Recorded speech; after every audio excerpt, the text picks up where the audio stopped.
আমি প্রবাসী বহু লোকরে বলছি, বুকে জড়াইয়া বেটা এমন বিদেশ কইরো না।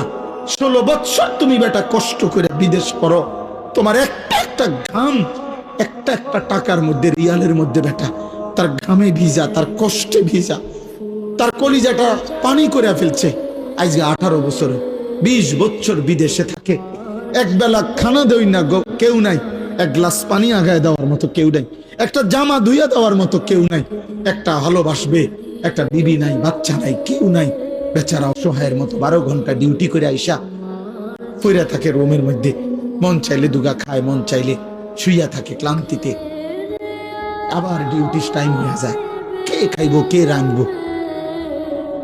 এত কিছুর বিনিময়ে তোমার স্ত্রী দেশে বাজারে বাজারে ঘুরে গ্রাম চুক্তি বেড়াইতে লগে কথা কয়, তোমার ছেলে নামাজ পড়ে না, তোমার মেয়ে অসৎ চরিত্রবান, চরিত্রহীন কোন লম্পটের সাথে হারাম প্রেম করছে, আর তুমি বিদেশ করতে আসো।